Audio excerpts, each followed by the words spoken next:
Assalamualaikum warahmatullahi wabarakatuh. Kami dari kelompok 2 ingin menjelaskan mengenai wilayah dan perwilayahan. Pengertian wilayah atau region. Wilayah adalah area dari permukaan bumi yang dibatasi oleh kenampakan tertentu yang bersifat khas dan membedakan wilayah tersebut dengan wilayah lainnya. Misalnya seperti wilayah hutan berbeda dengan wilayah pertanian, wilayah kota berbeda dengan wilayah perdesaan. Contoh gambar di bawah ini, wilayah hutan lindungi WA di Muara Wahau, Kutai Timur, Kalimantan Timur. Dan foto kedua di sampingnya, wilayah pertanian di Sorong, Bandung, Jawa Barat. Selanjutnya itu ada pembagian wilayah. Pembagian wilayah itu terbagi menjadi dua. Yang pertama itu ada wilayah formal, yang kedua itu ada wilayah fungsional. Wilayah formal itu wilayah yang dicirikan berdasarkan keseragaman atau homogenitas tertentu. Misalnya kriteria fisik dan kriteria sosial budaya. Wilayah formal berdasarkan kriteria fisik itu didasarkan pada kesamaan topografi, jenis batuan, iklim, dan vegetasi. Misalnya pegunungan kapur, wilayah beriklim dingin, dan wilayah vegetasi mangrove. Yang kedua itu ada wilayah formal berdasarkan kriteria sosial budaya, misalnya wilayah suku Banjar, wilayah industri, dan wilayah pertanian sawah. Pembagian wilayah yang kedua itu ada wilayah fungsional atau nodal region.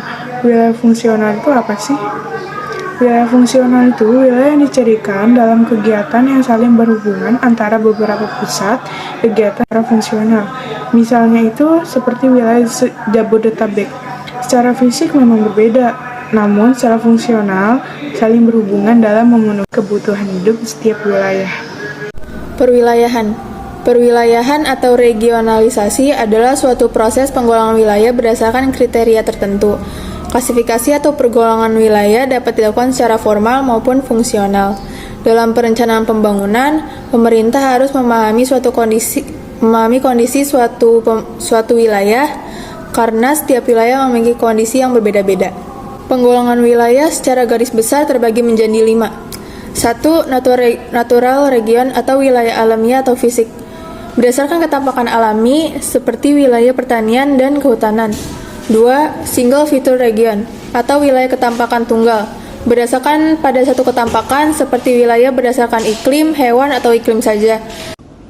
3. Generic region atau wilayah berdasarkan jenisnya, didasarkan pada ketampakan jenis atau tema tertentu. Misalnya di wilayah hutan, hujan tropis yang ditonjolkan hanya flora tertentu seperti anggrek.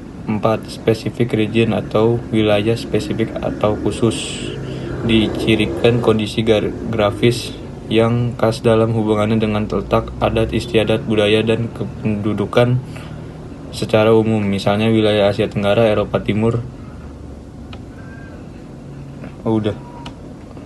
Vektor analisis region, wilayah analisis faktor, berdasarkan metode statistik deskriptif atau dengan metode statistik analitik. Manfaat perwilayahan atau regionalisasi. 1. Mengurutkan dan menyederhanakan informasi mengenai keanekaragaman dan gejala atau fenomena di permukaan bumi. 2. Untuk meratakan pembangunan di semua wilayah sehingga dapat mengurangi kesenjangan antar wilayah. 3. Memudahkan koordinasi berbagai program pembangunan pada tiap daerah. 4. Memantau perubahan-perubahan yang terjadi baik gejala alam maupun manusia. Baiklah, sekian presentasi dari kelompok 2. Saya sendiri, Ferdi Vivaldi, mewakili seluruh anggota kelompok 2, meminta maaf sebesar-besarnya jika ada kesalahan kata yang kami sebut dalam video presentasi kami tadi. Saya mewakili seluruh anggota kelompok 2 mengucapkan terima kasih telah menyaksikan video presentasi kami. Wassalamualaikum warahmatullahi wabarakatuh.